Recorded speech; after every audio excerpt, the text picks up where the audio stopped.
This is Hannibal and Piper here, the official The Hannibal TV mascot, coming at you with a daily wrestling news update. Dynamite was actually up to a 0.32 rating last night, which is good for them. That featured an appearance by Christian, who I honestly forgot was even employed by AEW. Apparently, Miro returned as well, who was Rusev in WWE. I don't think he's been there since like last September. So they're starting to bring some people that have been sitting at home. Edge has publicly said that he wants to win this new quote unquote world title, which is actually the third world title WWE is creating before he retires. Um, he says that he had to uh, vacate due to injury the last world title he had. The only thing is, and I'm really not hating on it, I can't see how this new world title could be considered a world title when Roman Reigns has done so much to be known as the world champion. So how can a new title be anything thought of as anything but an intercontinental championship at best?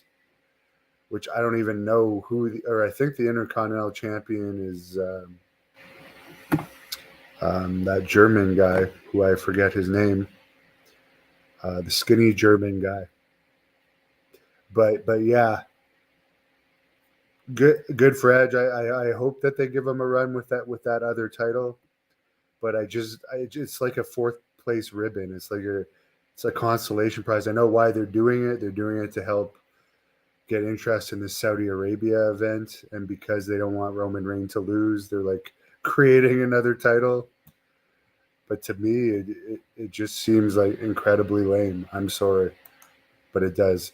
By the way, I've really enjoyed I watched the Steve Austin interview with the Undertaker. The first time I've watched the Canadian version of the WWE Network in a month today, and the Undertaker in it discusses the incident where he was burned coming to the ring before an elimination chamber pay-per-view where the pyro actually went off, and he was planning on wearing a sleeveless shirt that day down to the ring, but he ended up wearing a full leather jacket, and that probably saved him from more serious burns. But then he said he could smell his skin burning when he was in this elimination chamber pod, and there was, I guess, people underneath it passing him water. I'm sure there had to have been some sort of very large bonus pay for the Undertaker there for that night, because obviously I don't think he would have wanted to sue WWE through all the money they've made him and the fame they've got him. But yeah, that was I never actually saw it. I only read about it, but seeing Austin interview him about it, they put up the footage of it, and it was definitely interesting. And of course, Brian Kendrick has come out and said that he was helping Bad Bunny prepare for his big Backlash wrestling match last week. Um, and Brian Kendrick also recently was an agent for Ronda Rousey. Of course, he was previously working for WWE when he left WWE to join AEW, but then someone found this very old footage of him talking like stoner talk that didn't even make sense, and it got AEW to cancel him. But apparently he's back working with WWE. By the way, I don't know if Carlito is signed with WWE or not, but I have a sneaking, somewhat educated suspicion that they are going to try and sign him back after he got the loudest ovation of Backlash. I hear Brock Lesnar got second loudest. Sami Zayn got the least loudest. And by the way, I think Savio Vega was up there too, and Bad Bunny, of course. It was supposedly one of the loudest crowds ever for WWE. They're saying the loudest since the Canadian Stampede when the Hart Foundation was at its peak.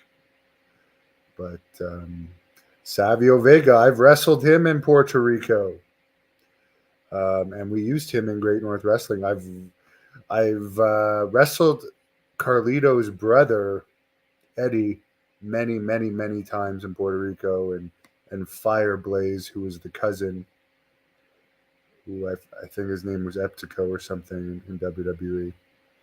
Back when I wrestled for that company, of course, the Blood Hunter had a very famous match with Carlito. The match that solidified the Blood Hunter as the most hated heel of the year 2021. Yes, he is Puerto Rican, yes. But that's still the Puerto Rican people love their own, just like the Quebec people love their own. Sami Zayn got that huge pop in Quebec. They love locals. Like Jacques Rougeau was always crazy popular in Quebec, even when he was a heel. Is Drew McIntyre joining AEW? Supposedly he's sick right now or something, and his contract's running out. So he might. I honestly think they pushed Drew McIntyre to death. He's not my type of worker.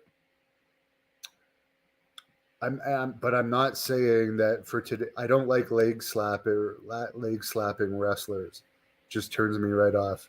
I'm sorry, but I'm not denying that for today's product, he's considered a good worker. But WWE tried to shove him down people's throats, and like he wasn't a success as a champion. So it's not like WWE didn't try. I don't think he will be like any more popular in AEW, but he probably should go to AEW, because right now they tried him in WWE and he's just kind of floating around. I don't know if he's in this tournament for this third world title, but it's clear he's not dethroning Roman Reigns anytime soon. So my advice to what's his face, Drew McIntyre, is that he should definitely sign with AEW. Ivan, yeah, they should. It would have been cool if they used Eddie and Orlando at Backlash, but I mean, I'm sure they could have thought of something. But supposedly, Bad Bunny personally requested, and Damian Priest were personal fans of Savio, and they requested that. Eddie never got to the fame of Carlito anywhere. He never got anywhere close. But Eddie was a good guy. Here's my most memory of Eddie, okay? And I'm not reflecting this on Eddie. In WWC Puerto Rico, when I was there, IWA that Savio ran, I never had one pay issue. WWC, well, they initially offered me more to jump from IWA to WWC. The pay after a while was only here and there. And Carlos would always say, catch up with me, but he never caught up with me. But here's the memory I have of Eddie. It was pouring rain. Like they have really bad storms there, okay? And it was a Sunday show, which the Sunday show was always in the afternoon. So you're tired from the other 2 or 3 nights that you wrestled, and then you have to get up earlier to drive to the town. And the Sunday show was usually a little further away because I lived in Levittown, which is fairly close to San Juan, but the Sunday show was a little bit further out. So sometimes 2.5, 3 hours, but that was about as far as you ever drove. But I just remember the rain was horrible and it was brutal driving to this place. And there was only like 9 of us that showed up, but there was like 50 fans, 40 or 50 fans. And like, I like Eddie, but like at this time I wanted to fucking get paid. Like I wanted to make some money for driving all the way out here, because I knew Carlos was behind on the pay, and I remember telling Eddie, let's just all wrestle twice. We can have singles, we can have tag match, and we could have a 6-man match, and let's just split the money from the 40 or 50 people here between the 8 or 9 of us that are here. And like, I remember him saying he appreciated my enthusiasm because he was booking. Eddie was like booking those smaller shows. Brent was there too. I believe Brent Dale was there from Florida that day. But it was just like, we drove all the way out here. Why don't we take the money? I mean, the ring was there.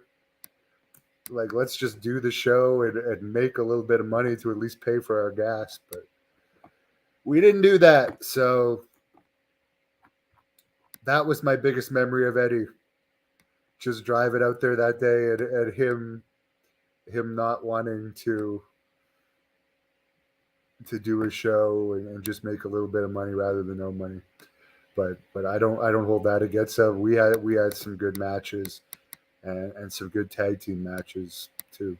I was 2-time WWC Puerto Rico tag team champions with Black Pain, who had a horrible WWE gimmick, Sweet Poppy Sanchez. They would have been much better off bringing Hannibal and Black Pain into WWE. And at one point in time, Carlos did write a letter and send it to Nova, who was in charge of developmental talent at that time. But he didn't give us a tryout together for whatever reason. Have a great night. Subscribe to the channel if you're not subscribed. And Jack Kilby interviewed one of the ECW announcers earlier tonight. And by the way, speaking of Jack Kilby, Ted Hart has been booked by Jack Kilby for the Great North Wrestling event, July 15th in Smith Falls, which is going to be an amazing event. Michael, I'll just answer your question. They're not going to make it like 2 different shows because Paul Heyman is for you saying that, are they going to make it 2 separate shows? Once this third world champion comes, Paul Heyman has already acknowledged that Roman Reigns holds 2 separate belts. So Paul Heyman has already publicly acknowledged that there's 2 belts. This third belt is just a third belt, which is crazy for one promotion to have 3 world champ. Why don't for amateur wrestling? Like at one point I was a Canadian champion in amateur wrestling, all the way back in 2001. I couldn't even imagine how do you have 3 Canadian champions? It's the same thing. How do you have 3 world champions in the Olympics? Let's give out 3 gold medals. I just don't get it. I get why they're doing it, but to me, and they're the ones making a fortune. So who am I to say other than it doesn't make me want to watch it? Thank you for watching the Hannibal TV. Please like this video if you enjoyed it and click the subscribe button to not miss any of our latest shoot interviews, match